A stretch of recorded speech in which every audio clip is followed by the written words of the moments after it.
Hello students, आज हम लोग बात करेंगे टीएमए 12th क्लास की। जिस तरीके से हम लोग टीएमए के बारे में डिस्कस करते आ रहे हैं, पिछले कुछ टीएमए मैंने आपको बताए भी हैं 10th क्लास के।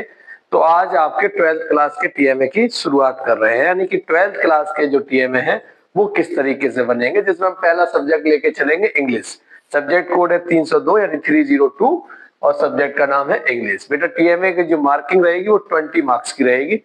20 नंबर का आपका टीएमए होगा और 20 नंबर की ही मार्किंग आपको मिलेगी, यानी क्योंकि ये विदाउट प्रैक्टिकल सब्जेक्ट है और विदाउट प्रैक्टिकल सब्जेक्ट में आपको पूरा कंप्लीट 20 परसेंटाइल का रहेगा, यानी 100 मार्क्स का आपका एग्जाम होगा। ठीक है, पिछले हमने इंग्लिश के 10th क्लास की वीडियो में बताया था कि आपको फाइल कैसे बनानी है। फिर भी कुछ बच्चे ये पूछ रहे थे कि सर किस टाइप के पेजेस को हम यूज करें, तो अभी हमने यहाँ पे देखो कुछ पेजेस को यहाँ पे दिखाया हुआ है। आप इस तरीके के पेज को ले सकते हो बेटा। ये पेज दिख रहा है, ये प्लेन बिल्कुल प्लेन पेज है, लेकिन इसमें आपको क्या है कि डेकोरेट करना पड़ेगा थोड़ा साइड में, तो वो थोड़ा सा आपका इंप्रेशन बेटर करता है। लेकिन अगर डेकोरेशन से बचना है तो इस तरीके का पेज ले सकते हो आप। इस तरीके के पेजेस आते हैं, उसका पेजेस का पैकेट आता है, वो पैकेट आप परचेज कर लो। ठीक है ना, उस पर आपको लिखना थोड़ा आसान हो जाएगा, है ना। लिखेंगे तो आपको साइड का डेकोरेशन जो है वो आपको नहीं करना पड़ेगा। इनमें से किसी भी तरीके का पेज को यूज कर सकते हो। ये पेज परचेज करोगे, बाकी प्रोसेस मैंने उसमें बताया हुआ है 10th क्लास के टीएमए में कि आपने लिखना कैसे है। ठीक है, जितना अच्छा आपका राइटिंग रहेगा उतना ही आपको मार्किंग अच्छी रहेगी। ठीक है, तो अभी आपके पास टाइम है, 31 जनवरी लास्ट डेट है अपडेट करने की, आपको ये टीएमए अपलोड करने की। तो आप आराम से सहूलियत के साथ बनाएं। बाकी हम आपको तो बता ही रहे हैं कि टीएमए कैसे आपको करना है। ठीक है, तो टीएमए का हम पहले कैसे आपको बताए थे कि हर एक टीएमए में 6 क्वेश्चंस रहेंगे। कितने रहेंगे बेटा? 6 क्वेश्चन रहेंगे। 6 क्वेश्चन में हर एक क्वेश्चन में 2 सेक्शन होंगे, यानी कि सेक्शन ए सेक्शन बी, यानी कि पार्ट बोल सकते हो आप उसे, चाहे 2 पार्ट में एक क्वेश्चन रहेगा, यानी कि ए और बी, यानी कि एक क्वेश्चन के अंदर 2 क्वेश्चन होंगे। ठीक है, उन 2 में से एक क्वेश्चन करना रहेगा। क्वेश्चन नंबर 1 में 2 ऑप्शन दिए जाएंगे, क्वेश्चन नंबर 2 में 2 दिए जाएंगे, 3 में, 4 में, 5 में, 6 में, सभी में 2-2 ऑप्शन होंगे। उनमें से एक एक करना है। टोटल 6 क्वेश्चन करने हैं। शुरू के 3 क्वेश्चन जो है वो आपके 2-2 नंबर के रहेंगे।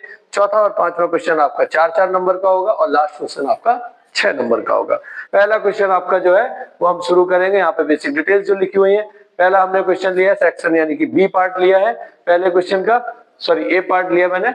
The blazer believe in super, क्या लिखा है? Superstition to explain the scorpion's sting, what does this tell us about the role of tradition in shaping people's perspective. People's के पर्सपेक्टिव के अकॉर्डिंग हमें बताना था। हमने इसमें ये आंसर दिया, इसमें मेंशन है। देखो बेटा 2 नंबर का क्वेश्चन है, 40 to 60 वर्ड्स के अंदर हमें लिखना है। तो the villagers believe in superstition shows that tradition strongly influences how people understand and respond to events in their lives.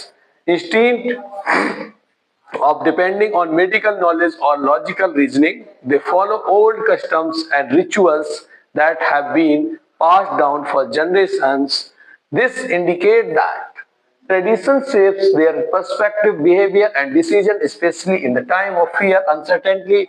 It reflects how deeply rooted culture's beliefs guides people's thinking and actions, even then they may not be scientifically accurate.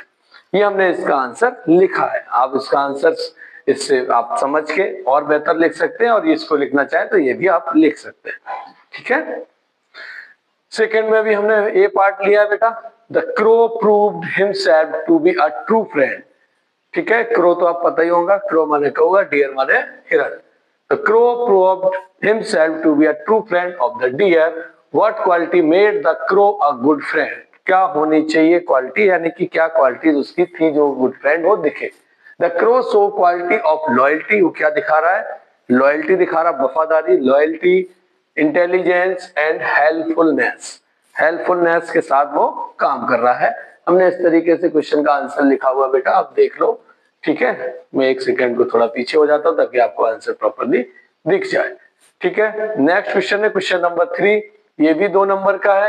What strategies can hospitals and health care institutions implement to ensure better biomedical waste management? यानी biomedical waste management का better तरीका क्या है, उसके बारे में हमें लिखना है। तो बेटा हमने इसमें देखिए आपको मेंशन किया है proper waste safe collection, storage, transportation and disposal, ठीक है, to ensure better biomedical waste management, यानी कि जितने भी हमारे मेडिसिन को लेके हॉस्पिटल्स वगैरह का जो वेस्टेज होता है उसको हम कैसे मैनेज करें उसके बारे में इसमें क्वेश्चन में हमसे पूछा गया था, तो वो हमें लिखना है।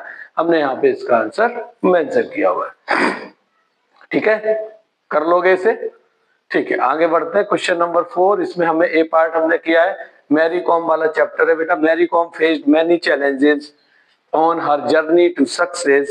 What quality helped her overcome these obstacles? How can we apply similar determination in our life? हम अपनी खुद की जिंदगी में इस तरीके का कैसे प्रयोग ला सकते हैं, किस तरीके से अप्लाई कर सकते हैं अपनी लाइफ में। तो इसमें लिखा हुआ है, पहले हमने मेंशन किया, hard work, strong will power, discipline, courage, never give up and attitude, अपने एटीट्यूड को छोड़ना नहीं है। इधर लिखा है मैंने, सेटिंग क्लियर गोल्स, गोल्स आपके क्लियर होने चाहिए, working consistently, staying positive during failures, या फेलियर्स यानी किसी भी चीज में आपको नाकामी महसूस हो तब भी आप पॉजिटिव रहें, एंड नेवर गिव अप नहीं करना चाहिए, लर्निंग फ्रॉम मिस्टेक्स, और मिस्टेक से हमें सीखना चाहिए। क्वेश्चन नंबर 5 ये 4 नंबर का रहने वाला है बेटा। क्वेश्चन नंबर 4 हमने आपको आंसर दिखा दिया, ये आप देख के लिख लेना, समझ लेना। क्वेश्चन नंबर 5 लिखा है, Andha Yug explore theme of morality and consequence of war, how does the play depict the ethical dilemmas faced by its characters? How are these dilemmas relevant to modern society? ठीक है, तो मॉडर्न सोसाइटी के बारे में लिखा है, जैसे धृतराष्ट्र और गांधारी, इसमें सारा उसमें मैंने मेंशन किया, अश्वत्थामा। तो इस क्वेश्चन का आंसर आप देख लो, समझ लो, ठीक है। Question number 6 mostly 10th class में भी था बेटा, प्रोजेक्ट टाइप का था, क्योंकि 6 नंबर का क्वेश्चन होने वाला है, तो थोड़ा सा आपको प्रोजेक्ट देना दिया जा सकता है और थोड़ा लेंथी क्वेश्चन रहेगा, आपको एटलीस्ट 1 से 2 पेज के बीच में उसको करना रहेगा। Spend a day communicating only face to face, एक दिन हमें गुजारना है केवल फेस टू फेस कम्युनिकेटिंग में, विदाउट यूजिंग टेक्स्ट मैसेज, किसी को कोई मैसेज नहीं करना और सोशल मीडिया का हमें यूज नहीं करना एक दिन। वैसे आज की डेट में तो आप लोगों की 12th में जितने भी 10th में बच्चे हैं उनके तो आज की डेट में पॉसिबल ही नहीं है कि वो सोशल मीडिया के बिना एक दिन रह सके। Document your experience and challenges, how did this change your interaction and relationship, interaction और रिलेशनशिप को कैसे चेंज कर सकते हैं उसके बारे में हमें क्या करना है, डॉक्यूमेंट बनाना है, अपने एक्सपीरियंस लिखने हैं और क्या क्या हमने चैलेंजेस फेस किए। तो हमने इस तरीके से इसको मेंशन किया, जो हमने ऑब्जर्व किया उसको हमने यहाँ पे लिख दिया है, ठीक है, फोन का यूज किए वगैरह, ये इस तरीके से हमने इसके बारे में मेंशन किया कि हमने क्या क्या इसमें फेस किया है। फिर मैंने इसमें लास्ट में बेटा इसमें कंक्लूजन भी दिया है, ये हमने अपना एक्सपीरियंस किया कि experience change my perspective on relationship, relationship को लेके हमारा एक्सपीरियंस किस तरीके से चेंज हुआ, तो ये हमने मेंशन कर दिया है। और उम्मीद करते हैं कि आप इस क्वेश्चन पेपर से समझ रहे होंगे कि आपको पेपर्स में आंसर कैसे लिखना है और किस तरीके से आपको लिख के डिजाइन करना। मैंने तो आज आपको ये भी बताया है कि आपको पेपर्स किस तरीके के यूज करने हैं ताकि आप अपने टीएमए को बेहतर कर सके। मिलते हैं नेक्स्ट टीएमए के साथ, तब तक के लिए जय हिंद जय भारत।